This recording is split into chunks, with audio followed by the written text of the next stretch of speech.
disse: reis, profetas e sacerdotes. Quando eu falo da unção sacerdotal, eu me lembro do Salmo 133, quando diz: ó, quão bom e quão suave é que os irmãos vivam em união. É como óleo precioso que desce aonde? Desce na cabeça. A primeira unção é na cabeça, a primeira unção é na cabeça, mas não para na cabeça, vai na barba. A segunda unção é na barba, mas não para na barba, vai descendo na roupa, vai descendo nas vestes, mas não para nas vestes, vai até na orla das suas vestes. Você não entendeu? Se não te dado glória, sabe o que a Bíblia quer dizer? A unção na vida do crente é da cabeça aos pés, da cabeça aos pés, da cabeça aos pés. Eu vou repetir até você dar glória. A unção que Deus vai tirar hoje é da cabeça aos pés, da cabeça aos pés.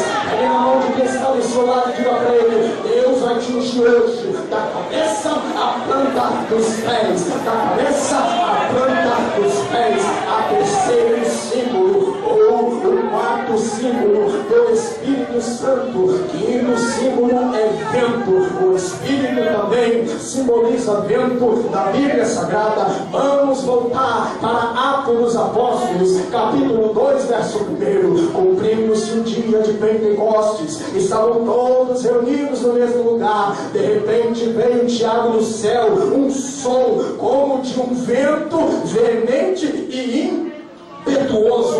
O Espírito simboliza vento. O Espírito simboliza vento. Aí eu me perguntei, cantor, por que é que o Espírito simboliza vento? E Deus falou no meu coração: é porque uma das qualidades do vento é que o vento é invisível, mas é real. É que o vento, já é para você ter dado glória a Deus há muitos anos, é que o vento é invisível, mas é real. Você não está vendo o vento no ventilador, mas você está sentindo. Você entendeu? Eu vou te explicar. Ninguém aqui está vendo o Espírito Santo aqui, mas já tem gente que está sentindo vento.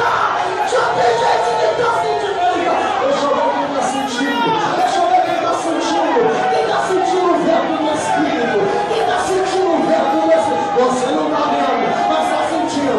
Você não está vendo, mas está sentindo. Você não está vendo, mas está sentindo. A sexta verdade, sou o símbolo do Espírito Santo. O Espírito Santo, Bruna, simboliza bomba. O Espírito Santo simboliza bomba. Vamos voltar para Mateus capítulo 3, verso 16. Lá está João Batista batizando no Rio Jordão. Quando João está batizando no Rio Jordão, quando Jesus vai ser batizado, após Jesus ser batizado, diz a Bíblia que o Espírito Santo desceu sobre Jesus em forma de uma pomba, em forma de uma pomba. Aí eu me perguntei, por que é que o Espírito Santo simboliza a pomba? Eu descobri que é porque a pomba é a única ave que não tem fel. Vou repetir: a pomba é a única ave que não tem fel. As irmãs que são cozinheiras, levanta a mão para me ver. As irmãs que são... Por quê? Porque as meninas novas de hoje não sabem cozinhar. Só as irmãs mais antigas. Essas meninas não sabem fritar nem ovo. Vocês que vão casar já alugam uma cozinheira para cozinhar para vocês. Mas as irmãs antigas, levanta a mão e sabem cozinhar. Vocês sabem muito bem que quando vocês vão cozinhar um frango, uma galinha, existe uma parte da galinha chamada de fel. O fel é uma parte da galinha que você não pode tocar de qualquer maneira. Não é verdade, irmã? Porque se tocar de qualquer maneira, a galinha estraga, a carne estraga. Tem que saber cuidar por causa do fel. É por isso que o Espírito simboliza a pomba, porque a pomba não tem fel. E fel na Bíblia fala de ódio, fel na Bíblia fala de amargura, fel na Bíblia fala de tristeza, fel na Bíblia fala de raiva. É por isso que o Espírito não simboliza céu, porque aonde o Espírito de Deus está, não tem tristeza, não tem amargura, não tem ódio, não tem raiva. Aonde ele está tem alegria, aonde ele está tem poder, aonde ele está tem graça. Vocês querem dar glória, né? Então levante a mão direita para o céu, levante a mão esquerda também, a direita e a esquerda. Coloque a mão no ombro do irmão que está do seu lado agora. Dá uma chacoalhada nele agora e diga: por que você está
sobre o Espírito Santo, é acerca dos pecados contra o Espírito Santo de Deus. Quero denunciar aqui esta noite alguns pecados contra o Espírito Santo. O primeiro pecado que eu quero denunciar é chamado de blasfêmia. O segundo pecado esta noite é chamado de mentira. O terceiro pecado esta noite é chamado de estar na carne. O quarto pecado esta noite é chamado de pecado contra o corpo. O quinto pecado esta noite é chamado de extinguir a presença do Espírito Santo de Deus. O primeiro pecado contra o Espírito Santo de Deus que nós podemos cometer é chamado de blasfêmia. A Bíblia diz em Mateus, capítulo de número 12, que Jesus estava expulsando demônios, e os escribas e fariseus olharam para Jesus e disseram: ele expulsa demônio por outro demônio chamado Beelzebul. A palavra Beelzebul quer dizer senhor das moscas. O que é isso? Olha para eles Jesus e diz: o pecado contra o Pai tem perdão, o pecado contra o Filho também, mas o pecado contra o Espírito nunca terá perdão. Blasfemar contra o Espírito Santo quer dizer atribuir uma obra de Deus ao diabo, ou atribuir uma obra do diabo ao Espírito Santo de Deus. O segundo pecado contra o Espírito Santo é chamado de mentira. Diga comigo, mentira.